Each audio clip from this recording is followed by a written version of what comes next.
अग्गड़वं बग्गड़वं बाजे डमरू नाच सदा शिव जगदगुरु। अग्गड़वं बग्गड़वं बाजे डमरू नाच सदा शिव जगदगुरु। अगड़बम बगड़बम बाज डमरू नाच सदा शिव जगदगुरु। अगड़बम बगड़बम बाज डमरू नाच सदा शिव जगदगुरु। नाच सदा शिव जगदगुरु।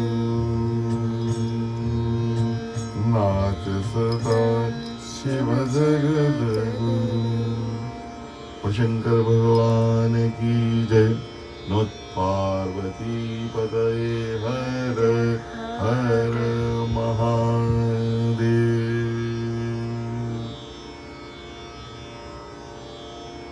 हम श्री महाशिव पुराण की श्रावण मास में पवित्र कथा का श्रवण मनन कर रहे हैं।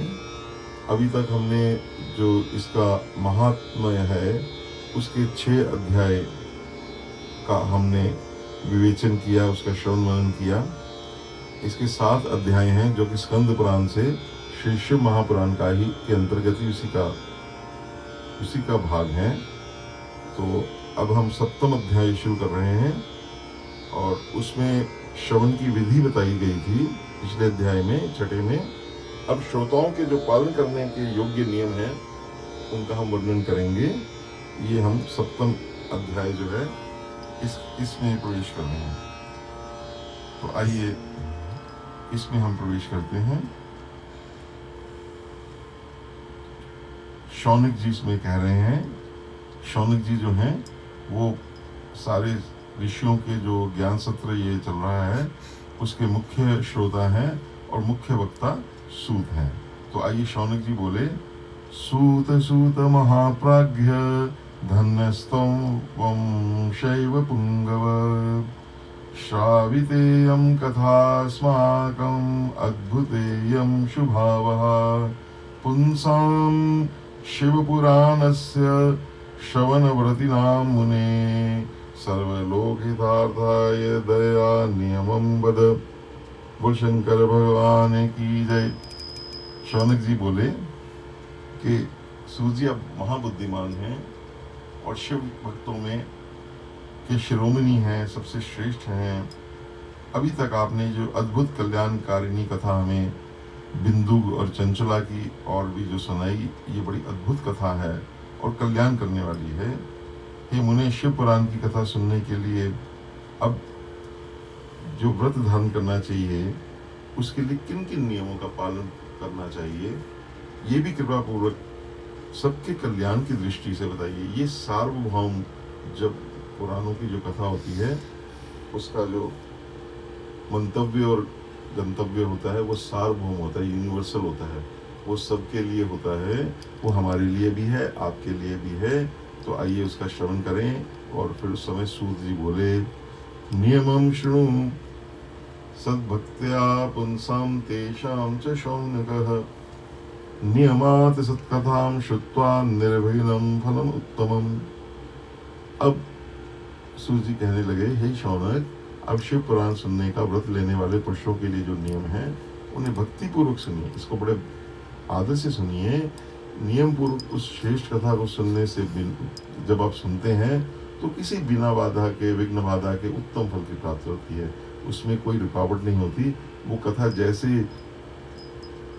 दी जाती है वैसे ही वो अंदर जज्ब हो जाती है, अंदर आपके आत्मसात हो जाती है नियम करने से। क्योंकि किसी भी भक्ति में नेम और प्रेम दोनों की आवश्यकता होती है ना। जैसे भरत जी में नियम भी है, प्रेम तो है लेकिन नियम भी है, उस प्रकार से वो कह रहे हैं। और उन्होंने ये बता पुंसाम दीक्षा विहीनानाम ना अधिकारः कथा श्रवे श्रोतुका मयि रतो वक्तुर्दीक्षा ग्राह्या च तैर्मुने जैसे एक संविधान बनाया जाता है, उसमें जो सब विधान लिखे जाते हैं, चाहे कुछ विधान जो हैं वो आप ना भी कर सकें, पर वो एक संविधान के रूप में विधान तो ये है कि ऐसे करना चाहिए। इसमें जितनी यथाशक्ति आप कर सकें आपको जरूर करना चाहिए, उसमें आपको लाभ ही होने वाला है। तो अगर कुछ रह जाए तो यथाशक्ति, इसलिए कहते हैं यथाशक्ति भक्ति, यथाशक्ति दान, पूरी शक्ति से करना चाहिए, ये इसका भाव है। अब वो कह रहे हैं कि जो पहले तो वक्ता से दीक्षा ग्रहण करें। दीक्षा का मतलब आप वक्ता से कहिए हाँ जी आप हमको कथा सुनाइए, उनके प्रति आपका भाव होना चाहिए। तो इसीलिए उन्होंने कहा कि सब लोगों को पहले वक्ता से वक्तुर दीक्षा, वक्तु जो वक्ता है उसे लेनी चाहिए।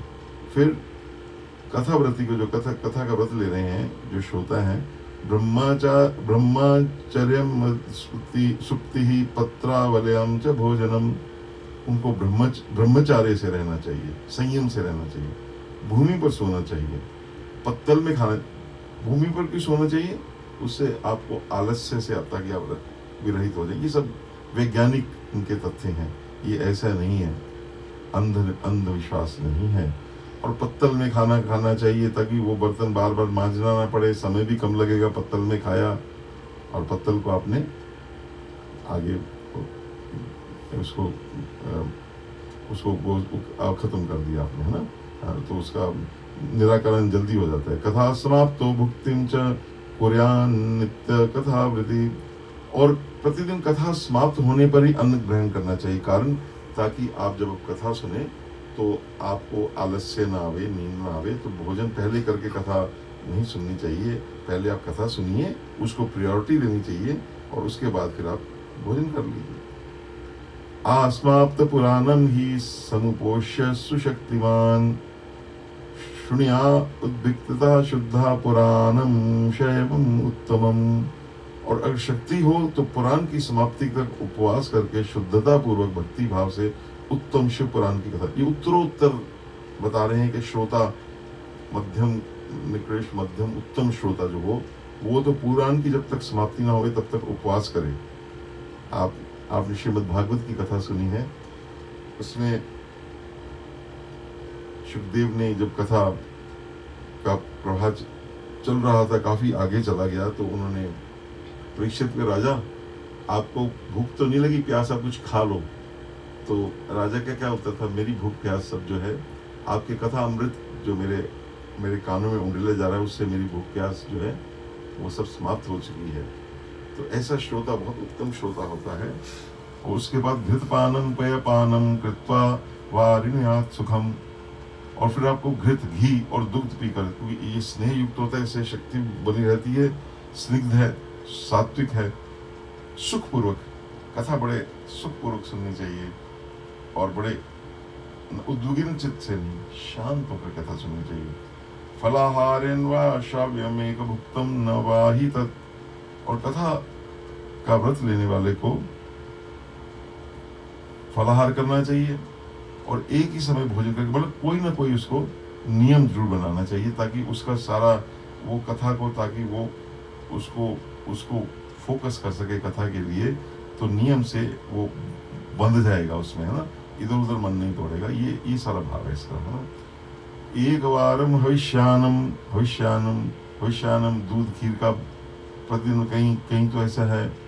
अब स्वामी रामानंदाचार्य जो थे वो सारा जीवन उन्हें भविष्यान ही लिया। जो भविष्यान जो अन्न यज्ञ के काम आते, जैसे खीर का आप यज्ञ में आहुति दे सकते हो, वही अन्न लेना चाहिए। तो एक बार ही हविष्यान प्रतिदिन करना चाहिए भोजन, ये कि बार बार पूरे खीर खाते रहो। और आजकल तो भैया सावन है, श्रावण का महीना है, तो खीर खाकर आप करिए, सुनिए इस कथा को, आनंद आएगा ना।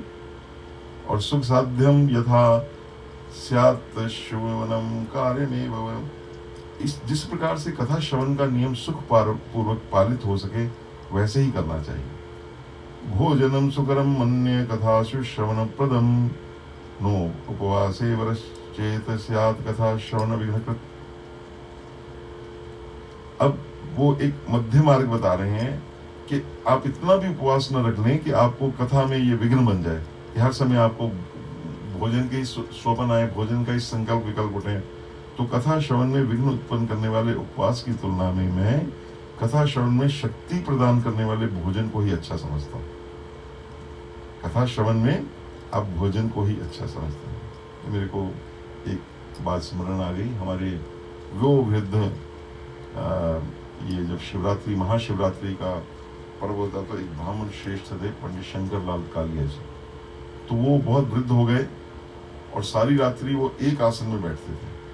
पूरी जब पूजा कराते थे, चारों प्रहर की पूजा मेरे भैया के कराते थे, तो उनके शरीर की ताकि वो बल बना रहे तो वो उनको हम ये दूध में बादाम रोगन हमारे भैया उनको देते थे ताकि उनकी शक्ति पूरी बने। तो वो रात को बैठते 6 बजे, सुबह 6 बजे तक एक आसन पर बैठकर वो पूजा कराते थे। तो कथा श्रवण में अगर वो ना लेते, वो जो शक्ति प्रदान करने वाला जो बादाम रोगन है, जो बादाम से निकलता है, तो वो विघ्न बन जाता, तो वो उनके लिए, उनकी भक्ति के लिए उपादेय हुआ। और फिर गरिष्ठ भोजन ना किया जाए ताकि आपका शरीर को कष्ट और द्विदुलम, उसमें अब ये वो अन्न बता रहे हैं जिन अन्न खाने से भाव दूषित होता है। बासी अन्न क्या क्या नहीं खाना है। भाव दुष्टम प्रेषितम जगद्ध्वा नित्यम कथावृति। गरिष्ठ भोजन जो हैवी भोजन है, दाल, जला हुआ अन्न, सेम, मसूर और बासी अन्न खाकर कथावृति पुरुष कभी कथा को ना सुने। ये सब ये नहीं कि यहाँ से कचौड़ी वगैरह सब खूब अच्छी तरह ऊपर तक पाकर फिर आप कथा में बैठे, तो आप भी दूसरों को भी परेशान करेंगे, आप समझ सकते हैं। और कथावृति को वार्ताकम च कलिंदम च चिंचिंडिम मूलकम तथा कुष्मांडम नालिकेरम च मूलम जगद्ध्वा कथावृति।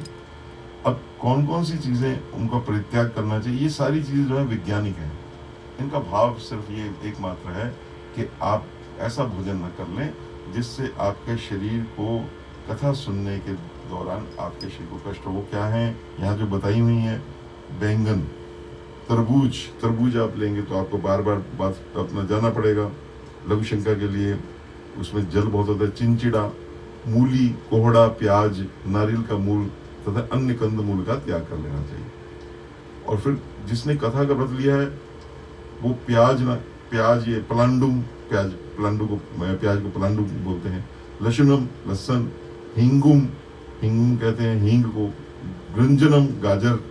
मादकम ही तत्, ये जो मादक वस्तु है ऐसा कोई लेकर ना बैठ जाए, सुल्फा या ऐसी कोई चीज मत लेके बैठे।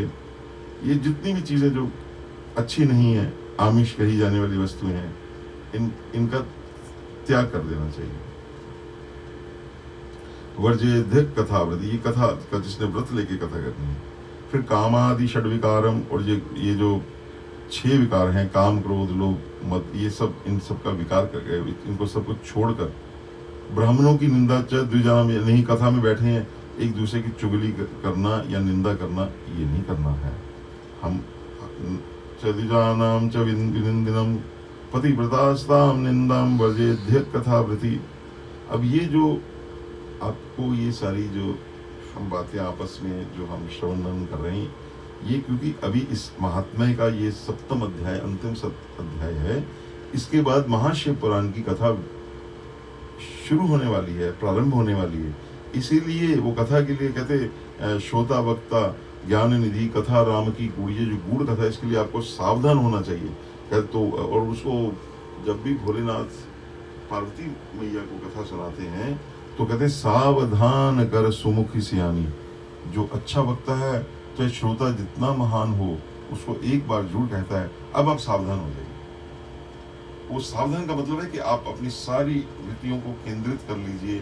वो उस वृत्तियों को केंद्रित करने में ये जो आपका, क्योंकि ये जो शरीर है ये अन्नमय शरीर है, हमारा अन्न से शरीर बना है, तो वो ये सारी चीजें उसको प्रभावित करती हैं। इसीलिए ये जो ऊपर सारी चीजें कही गई, इनका यही भाव है। तो पर भैया ऐसे मत करना कि भैया हम प्याज तो नहीं छोड़ सकते पर कथा छोड़ सकते हैं, ऐसा भैया मत करना। कथा जरूर सुननी है, उसको जो भी जितना आप यथाशक्ति कर सकते हैं आपको करना चाहिए। तो अब और दूसरी बात, आपको कभी भी पतिव्रता स्त्री की, साधु संतों की निंदा का त्याग कर देना चाहिए। रजस्वलाम न पश्ये च पतितान न वदेत कथाम, जो स्त्रियां रजस्वला हैं ये तो हमारे शास्त्र में बताई गया है, और पतित मनुष्यों को कथा की बात ना सुनाएं। द्विज दिशो, जो ब्राह्मणों से, जो भगवान के भक्त हैं, ब्राह्मण मतलब जो ब्रह्म में रत हैं, भगवान के भक्त हैं, उनसे जो द्वेष करते हैं। वेद वर्ज्यान वदिध्य कथावृति, जो वेद बहिष्कृत मनुष्य हैं, जो हमारे मतलब हमारे शास्त्र को नहीं मानते, उनको कथा नहीं सुनानी चाहिए। सत्यम शौचम दया मौन मार्जवम विनयम तथा औदार्यम मनश्चैव कुर्यानित्य कथावृति। तो देखिए उसमें कौन कौन से सद्गुण हो, ये तो छोड़ना क्या है, और उसमें डूज क्या है। कथावती को प्रतिदिन सत्य, शौच, दया, मौन, सरलता, विनय तथा मन की उदारता, इन सद्गुणों के ऊपर अपने को केंद्रित करना। देखिए कथा के कितने आप, क्योंकि आपकी हैबिट्स, पूरा आपका डीएनए चेंज कर देती है कथा, लेकिन वो तब करती है अगर वो आप इस प्रकार से, जैसा ये इसका जो नियम है, जो उसका एक प्रॉपर प्रोटोकॉल है, अगर उससे आप कथा का श्रवण करेंगे, तभी वो कथा जो है वो अपना पूर्णता आपको फल प्रदान कर देगी। और श्रोता चाहे कहते निष्कामश्च सकामश्च, चाहे निष्काम हो श्रोता, चाहे सकाम हो, तो वो उसको अपने अभिष्ट की तो प्राप्ति होती है। निष्काम पुरुष को तो उसको भी कुछ मिलता है, उसको क्या मिलता है, मोक्ष मिल जाता है। और दरिद्र क्षय का रोगी, अब देखिए इसमें क्या कमाल की बात होती है, आप सुनिए। दरिद्र क्षय, टीबी, जिसको लंग्स की, जैसे आजकल वो कहते हैं, जो जिसके ये सांस की दिक्कत है, जिसको है ना, रोगी है, ये आजकल का जो चल रहा है। पापी, निर्भाग्य एवं, उनके लिए कथा ये उत्तम जो सुननी चाहिए। अनपत्यो भी पुरुषा हृणयात सत्कथम मीमाम, वो इस उत्तम कथा को सुने। और काकवंध्या, अब वो उन्होंने बताया उनको जो स्त्रियां हैं जिनको कई प्रकार से कष्ट हैं, शारीरिक कष्ट हैं, गर्भ गिर जाता है, उनके लिए बोले काकवंध्याद्या सप्तविधा अपि खल स्त्रियः स्रवद गर्भा च या नारी ताभ्याम श्राव्याम कथा परा, उनको ये, इन सभी को उत्तम कथा सुननी चाहिए। ये मतलब इसमें ये बता रहे हैं, इसमें सबका अधिकार है, उनका सारा जो है, इससे उनको अंतोगत्वा उनको एक लाभ ही मिलने वाला है। सर्वेषां श्रवणम कार्यम स्त्रीभिः पुमेश्च यत्नतः एतच्च पुराणस्य विधिना च कथामय, इस प्रकार उत्तम ये कथा सुननी चाहिए। एत शिव पुराणस्य पारायण दिनानि वै, हाँ, अत्यंत उत्तमानि बोध्यानि कोटि यज्ञ समानि च। इस शिव पुराण की कथा पारायण के दिनों को अत्यंत उत्तम और करोड़ों यज्ञ के समान पवित्र मानना चाहिए। इससे पवित्र कुछ नहीं है।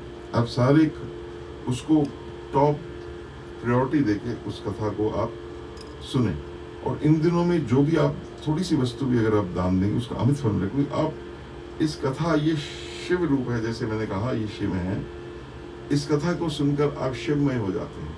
जब आप शिवमय होते हैं, आपके हाथ से जो भी कार्य होता है वो श्रेष्ठ ही होता है। तो एतेषु विधिना दत्तम यद अल्पम अपि वस्तु, अल्प थोड़ी सी वस्तु भी दी जाए, दिवसेषु वरिष्ठेषु तद अक्षय फलम लभेत, उसका फल जो अक्षय हो जाता है, उसका फल कभी उसका क्षय नहीं होता, वो बढ़ता ही जाता है। एवं कृत्वा व्रत विधिं श्रुतवेमां परमां कथां परानंदयुतः श्रीमानु उद्यापन मधाचरेत। फिर इस कथा का सुनकर उद्यापन करना चाहिए। उद्यापन का भाव ये है कि जब आप ये कथा हो जाए तो उसका उनको भोजन कराइए, ब्राह्मणों को उनको यथोचित फल दक्षिणा दीजिए, उद्यापन, ताकि उसकी पूर्ण विधि जो है वो आगे विधि बताई भी जाएगी कैसे है। लेकिन उसमें उन्होंने रिलैक्सेशन भी दी है। अगर आपके पास थोड़ा धन है, अगर तो आपके पास धनाढ्य हैं तो आप उद्यापन करना चाहिए। अगर नहीं है, धन भी नहीं है, मेरे पास नहीं है, तो कोई बात नहीं। भगवान शंकर तो वो एक पत्ते से प्रसन्न होने वाले हैं, एक बिल पत्ते चढ़ा दीजिए, बस हो गया, आपका उद्यापन हो गया। आपको उद्यापन करने की आवश्यकता नहीं है। ये तो कथा के श्रवण मात्र से पवित्र हो जाती हैं, और भगवान के जो निष्काम भक्त हैं वो शिव स्वरूप ही होते हैं। इसकी बड़ी सुंदर कथा हम आगे लेंगे, जब ये महाकाल का मंदिर, जो भगवान शिव वहाँ पे जब ज्योतिर्लिंग जब प्रकट हुआ, तो वो उस समय एक बिल्कुल निष्प्रह बालक है, एक वहाँ के महाराजा हैं, वो जो निष्प्रह बालक है वो कितना अपनी भक्ति से, मानसी पूजा से कितना बड़ा वहाँ पे एक महान मंदिर स्वर्ण में निर्मित कर देते हैं। वो सब ये प्रमाण ये हैं कि निष्काम भक्त जो हैं वो शिव स्वरूपी होते हैं। अकिंचनेषु, जो अकिंचन है, भक्तेषु प्रायो नो उद्यापन ग्रह, उनको जरूरत नहीं है। श्रवणेनैव पुतास्ते निष्कामः शाम्भवा मदः, वो तो शिव स्वरूपी हैं, तो उनको कोई आवश्यकता अलग से नहीं है। एवं शिव पुराणस्य पारायण मुखोत्सवे, तो जिनके पास सामर्थ्य उनको जरूर करना चाहिए, ये नहीं कि वो ना करें, कंजूसी नहीं होनी चाहिए, भाव ये है। तो इस प्रकार शिव पुराण की कथा के पाठ एवं श्रवण संबंधी यज्ञोत्सव की समाप्ति होने पर श्रोताओं को भक्ति एवं प्रयत्न पूर्वक भगवान शिव की जैसे पूजा करते हैं, इस पुराण पुस्तक की भी पूजा करनी चाहिए। इसकी आरती उतारिए, इसको सुंदर रेशमी वस्त्र में आवेष्टित कीजिए और इसको भक्ति भाव से प्रणाम कीजिए। जैसे आप देते हैं, हमारे जो सिख भाई हैं वो कैसे महाराज श्री गुरु, वो देखने वाली बात है, वही उन्होंने ये इस चीज़ को पकड़ लिया है, उन्होंने गुरु मान्य ग्रंथ, उन्होंने वो इस जो उनका ग्रंथ है, वो जो ऊपर की जो वाणी है उसको कितना वो देखने वाली हमारे लिए, और देखने की वस्तु तो है ही है, लेकिन वो अपने जीवन में भी उतारने की वस्तु है। क्या उनकी श्रद्धा, उस श्रद्धा को हम प्रणाम करते हैं। और फिर तदंतर वक्ता की भी पूजा करनी चाहिए, जो कह रहे हैं कि भैया आपने भी इतना परिश्रम किया, वो सब किया, और उनकी पूजा वो व्यक्ति विशेष की पूजा नहीं है, वो उनका जो स्थान है, वक्ता श्रोता का जो एक तत्व है, वक्ता का तत्व है, उसकी पूजा है। फिर पुस्तक आच्छादनार्थ ही नवीन चासनम शुभम, फिर पुस्तक को आच्छादित करने के लिए नवीन एवं सुंदर बस्ता बनाए, है ना, उसमें पुस्तक की वो इसमें जैसे लपेट के बीच में चले जाए, समर्चेद दृढ़म दिव्यम बंधनार्थ सूत्रकम, और फिर उसको बांधने के लिए दृढ़ एवं दिव्य सूत्र लगाए, मतलब उस जैसे उसको बांधकर अच्छी डोरी से उसको बांध दें, फिर उसका विधिवत उसके बाद फिर पूजन करें, ताकि वो पुस्तक जो है वो भली भांति से उसकी सुरक्षा हो जाए। तो पुराणार्थम प्रयच्छन्ति ये सूत्र वसनम नवम, नया वस्त्र लेना चाहिए और सूत्र देते हैं। जो लोग ये इसके लिए पुराण के नया वस्त्र सूत्र देते हैं, उसको बांधने के वो देते हैं, सूत्र रस्सी देते हैं, वो जन्मांतर में भोग और ज्ञान से संपन्न हो जाते हैं, इतना मात्र से, क्योंकि उन्होंने भगवान शिव को जैसे कुछ अर्पण किया है, तो भगवान उसी में प्रसन्न हो जाते हैं। और वक्त्रे दध्यान महर्मानि वस्तुनि विविधानि च वस्त्रभूषण पात्रानि दिव्यम बहुविशेषतः, कथावाचक को अनेक प्रकार के बहुमूल्य पदार्थ देने चाहिए, उत्तम वस्त्र देने चाहिए, आभूषण, सुंदर पात्र, और आसनार्थ पृच्छति पुराणस्य च ये नरः, ये उनको देना चाहिए सारी विशेष। और कंबला जिन्वासांसी मंचम फलकमेव च, कंबल, मृगचरम, वस्त्र, चौकी, तख्ता आदि उनको प्रदान करते हैं। तो जो इनको देते हैं वो स्वर्ग में यथेश सुख उपभोग करके कल पर्यंत ब्रह्मलोक में रहकर अंत में शिवलोक को प्राप्त होते हैं। स्वर्गलोकम समासद्य भुक्त्वा भोगान यथेसान स्थित्वा ब्रह्म पदे कल्पम यान्ति शैव पदम तथा। इसलिए कि वो जो वक्ता हैं उनको बार बार हर जगह जाना पड़ता है, वो कथा करते हैं, तो उनके लिए वो जो उनके जो उपयोग में आने वाली चीज़ें हैं वो धीरे धीरे उनका शरण होता है। तो वो जहाँ जाएं तो उनकी वक्ता की शोभा हो, अच्छे वस्त्र डाल के जाएं, अच्छा मृगचर मतलब उनका ये रहे, दूर से आप देख के आपको एक भाव बने। इसलिए ये सारा व्यवस्था हमारे शास्त्रकारों ने, हमारे पूर्वजों ने ये रखी। एवं कृत्वा विधानेन पुस्तकस्य प्रपूजनम, और बड़े महान उत्सव के साथ पुस्तक वक्तुश्च मुनि शार्दूल महोत्सव, उसका महोत्सव बनाना चाहिए उसका, और उसकी विद्युत वक्ता की सहायता के लिए स्थापित किए पंडित का भी। अब एक मैंने जैसे निवेदन किया था कि जब वक्ता बैठे तो पंडित भी बैठे, वो पंडित साथ में तो ओम नमः शिवाय का जाप करें, और किसी का प्रश्न हो तो वो ले लें, ताकि वक्ता जो है वो अपनी कथा उसमें निर्विघ्न करता रहे, उसमें कोई डिस्टर्बेंस नहीं होनी चाहिए उसको, है ना, उसको भी उससे, पर उसको जो धन दें वो वक्ता से थोड़ा, इसमें जो लिखा हुआ है थोड़ा सा कम दें उसको, किंचित दूनम धनादि, उसको थोड़ा, ये नहीं कि वक्ता को भी 501 उसको भी 500, उसको थोड़ा कम दे दीजिए, 400 कुछ भी दे दीजिए। तो इस प्रकार जो कुर्याद अनुसारेण किंचित दूनम धनादिभि समागतेभ्यो विप्रेभ्यो दध्या अन्नम धनादिकम। और फिर जो ब्राह्मण उनके साथ आए हैं, उनके साथ भी तो कुछ लोग आएंगे हैं, उनको भी आप अन्न और धन का दान करें। मतलब ये सामर्थ्य वालों के लिए मैं बार बार कह रहा हूँ। जिनके पास सामर्थ्य नहीं है, जैसे कुछ भी नहीं है, तो वो सिर्फ प्रणाम करने से ही उनका हर प्रकार से कल्याण। पर अगर यथाशक्ति, इसमें एक ही अंडरलाइनिंग चीज है कि जो आपकी यथाशक्ति, जितनी आपकी शक्ति, वो आपको अवश्य करना चाहिए, उससे पीछे नहीं हटना। महोत्सव प्रकृतव्यो गीतर्वाधेश्च निरत नहीं। जैसे निवेदन किया कि जैसे कोई विवाह उत्सव करता है, वैसे ये महोत्सव की तरह करना चाहिए। कम कर लो, साल में आप 2 साल में एक बार कर लें कभी, मतलब बहुत, जब करें तो ढंग से करें, ये भाव। फिर उसके साथ गीत हो, वाद्य हो, नृत्य हो, महान महोत्सव होना चाहिए। उसके बाद खूब कीर्तन हो, नृत्य, नाच, ये सब वो उत्सव रूप उसका होना चाहिए, ताकि वो आपकी स्मृति में ताजा रहे। जब आप कभी बैठे, आपको महाशिव पुराण की याद, हाँ हमारे घर में महाशिव पुराण के महोत्सव हुआ, इस भाव से करें। विरक्तश्च भविष्यश्रोता प्रेहानि विशेषतः। यदि श्रोता विरक्त हो तो उसके लिए कथा समाप्ति के लिए विशेष रूप से उस गीता का पाठ करना चाहिए जिसे श्री रामचंद्र जी के प्रति भगवान शिव ने कहा था। विरक्तश्च भविष्यश्रोता प्रेहनि विशेषतः गीता वाच्या शिवेनोक्ता रामचंद्राय यामुने। ये जो गीता है, ये बिल्कुल अलग गीता है, ये पद्म पुराण में है, इसका नाम है शिव गीता। और दास ने अपने सदगुरु से ये श्रवण की है, ये महान शिव गीता। इसमें ये जो गीता है, देखिए जो श्रीमद् भगवद गीता है, उसमें भगवान कृष्ण और अर्जुन का संवाद है। ये कृष्ण है, ये अर्जुन है। कृष्ण परमात्मा है, अर्जुन उनके सखा है, लेकिन उनके वो अंश हैं, वो अंशी हैं। लेकिन इसमें जब भगवान श्री राम और भगवान शिव का जो संवाद है, वो परब्रह्म, वो बराबर का संवाद है। उसका जो स्तर है, बहुत ऊंचा स्तर है।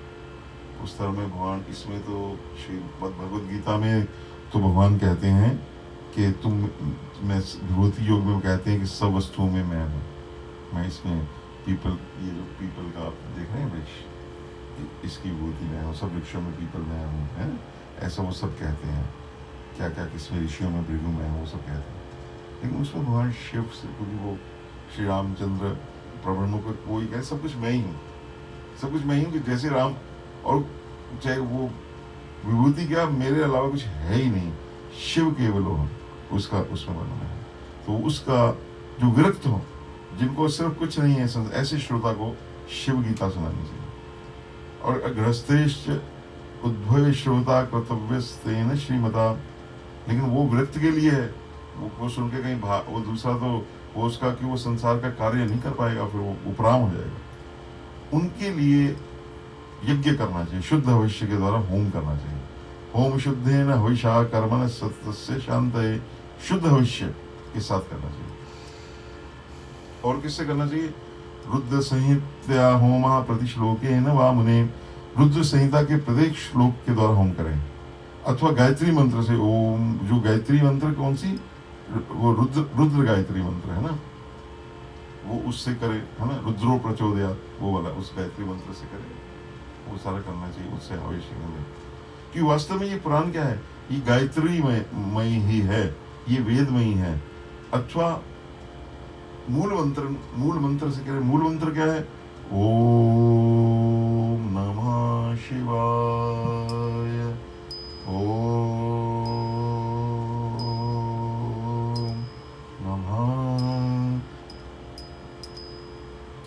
शिवाय, ओम नमः शिवाय, ओम नमः शिवाय। तो इस मूल मंत्र से हवन करें। होम करने की शक्ति ना होमा अशक्तो बुद्धो होम्यम वहेद द्विजायरत। तो यथाशक्ति हवनीय भविष्य का ब्राह्मण को दान करना। तो फिर अब जब इतना बड़ा आप आयोजन करते हैं तो कुछ ना कुछ न्यूनता या त्रुटि हो ही जाती है, क्योंकि ये शास्त्र का विधान तो अनंत है। तो उसके लिए क्या किया जाए? उन दोषों की शांति के लिए शिव सहस्त्र नाम का पाठ करें अथवा सुने। दोषो प्रश्मार्थम च न्यूनता अधिका तख्यो पठेच्च श्रीनुदया भक्तया शिव नाम सहस्त्रकम।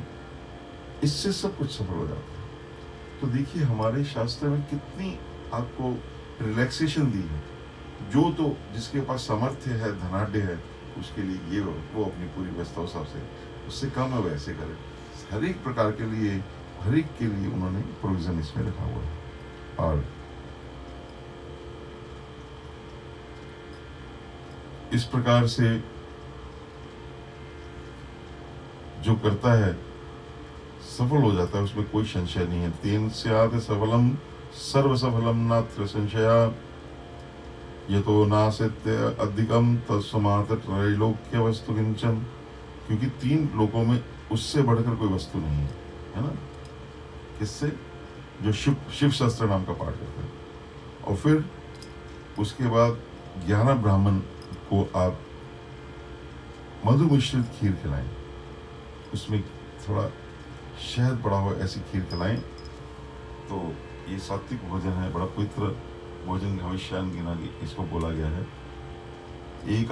एकादश मितान विप्रान भोजन मधुपायसई दध्यात तेभ्यो दक्षिणाम च वतपूर्णतव सिद्ध। फिर उनको दक्षिणा दीजिए। उसके शक्तो परत्रयमित सर्वनेन सुंदरम मुने। अब ये पहले की बातें हैं महाराज, और इसमें आप जितना कर सकते हैं। विधान ये है कि आपका भाव जो है वो पूर्ण होना चाहिए। भाव में कोई कमी नहीं है। भावे विद्यते देवा, भाव में ही देवता विराजमान रहते हैं। तो वो इसमें तो जो कहा है मैं आपको सुना देता हूँ। इसमें ये कहा गया है कि 3 पल यानी कि 12 तोले का सोने का एक सुंदर सिंहासन बनाया जाए और उस पर उत्तम अक्षरों में लिखे अथवा लिखाई हुई शिव पुराण की कथा, या तो वो हैंड रिटन हो या ऐसे प्रिंटेड हो। शक्तो परत्रय सर्वनैन सुंदरम मुने सिंहम विधाय तत्रास्य पुराणस्य शुभाक्षरम। लिखितम चाहे लिखी हो चाहे वो प्रिंटेड हो, वापि संस्थापाय विधिना पुमान, उसको स्थापित करें।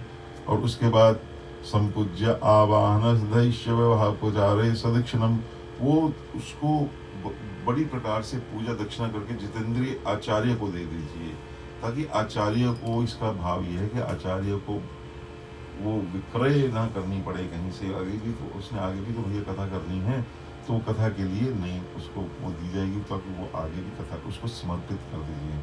और करे किसके लिए? उसके नहीं, भगवान शिव के संतोष के लिए। श्रोता ये भगवान के लिए करें। वस्त्र भूषण गंधा दही पूजिताय यतात्मने आचार्याय, जो आपके आचार्य हैं उनको ये जितेंद्रिय हैं जो आचार्य, उनको ये आप उनके संतोष, भगवान शिव के संतोष, शिव संतोष हेतु आप ये दे दीजिए। तेन दान प्रभावेन पुराणस्यास्य शौनक, वो ये कह रहे हैं शौनक, उस पुराण के उस दान के प्रभाव से भगवान शिव का अनुग्रह पाकर पुरुष भवबंधन से मुक्त। कितना आसान है। ये आपने आप सारे संसार में जो आप वस्तुओं में अपने लिए, अपने स्वार्थ के लिए, अपने परिवार के लिए जिन वस्तुओं में धन लगाते हैं, उसका फल कोई मिलने वाला नहीं है। लेकिन जो धन भगवान कहते सो धन धन्य प्रथम गति जाके, जो धन भगवान की सेवा में लगता है उससे भवबंधन मुक्त होने का रास्ता खुल जाता है। ये भाव है। एव कृते विधाने च श्रीमत् शिवपुराणकम संपूर्ण फलदम स्वादेय भुक्ति मुक्ति प्रदायकम। इसी तरह अगर आप विधि विधान का पालन करेंगे, इसको पूर्ण विधि से, भक्ति कहते प्रेम श्रद्धा भक्ति से, इसका सारा भाव यही है, प्रेम श्रद्धा भक्ति से करेंगे तो शिव पुराण संपूर्ण फल को देने वाला, भोग और मोक्ष को देता है। लोग कहते हैं कथा सुनी, कथा कराई, लेकिन असर नहीं हुआ। तो ये महाराज विधि से अगर आप जाएंगे तो असर तो होना ही है महाराज, ये ध्रुव सत्य है। तो इति ते कथितम सर्वम कीन भूय श्रोतुम इच्छसि श्री विच्छिप पुराणस्य महात्म्य सर्ग। अब वो उसको संपन्न कर रहे हैं, है ना, उस सारे प्रसंग को, कि ये जो शिव महान पुराण का जो महात्म्य है, आपको मैंने कहा, ये संपूर्ण अभिष्ट को देने वाला है। आपको आपका जो भी आपको अभिष्ट वस्तु है, अभिष्ट का होता है जो आपकी इष्ट वस्तु, जो आपको चाहिए, वो उसको ये शिव महात्म्य दे देता है ना, सर्व कामदम, हर प्रकार से। और उसके बाद वो बोले श्रीमद शिव पुराणम तु पुराण तिलकम स्मृतम, कि ये अब तुम बताओ कितने कथितम की अब आप क्या सुनना चाहते हैं, क्योंकि जो ये शिव पुराण है तो पुराण तिलकम, ये सब पुराणों का भी तिलक है सिर में। समृतम मत्स्य प्रियम रम्यम भवरोग निवारणम, ये हर प्रकार के प्रिय है, भगवान शिव को अति प्रिय, अत्यंत प्रिय है, रमणीय है, भवरोग का निवारण करने वाला है। ते जन्म भाजा कल खरु जीवलोके, ये वै सदा ध्यायन्ति विश्वनाथम, भज विश्वनाथम।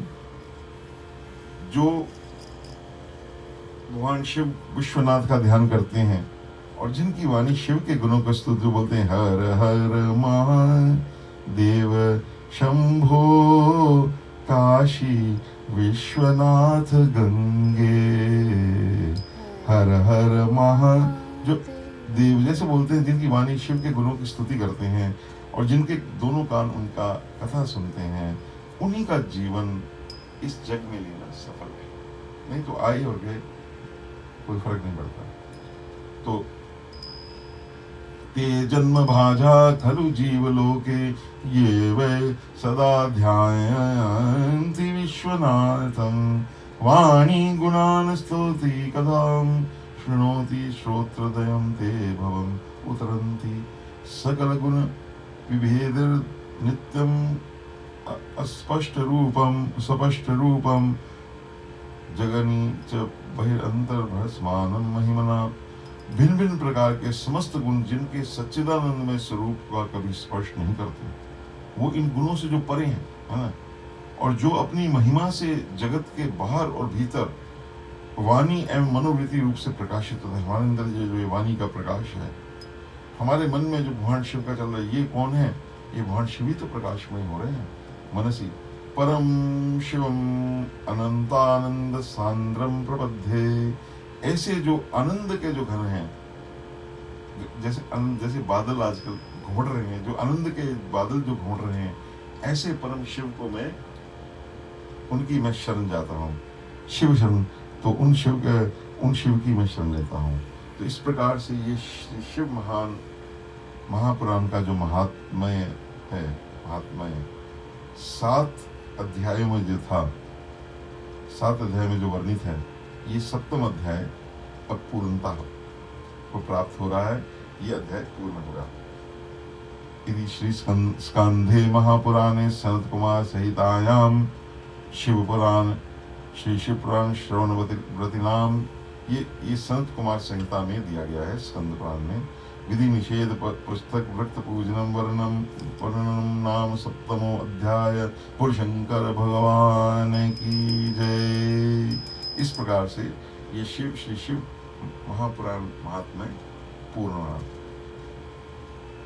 हर हर महादेव शंभो काशी विश्वनाथ गंगे, हर हर महादेव शंभो, हर हर महादेव शंभो काशी विश्वनाथ गंगे।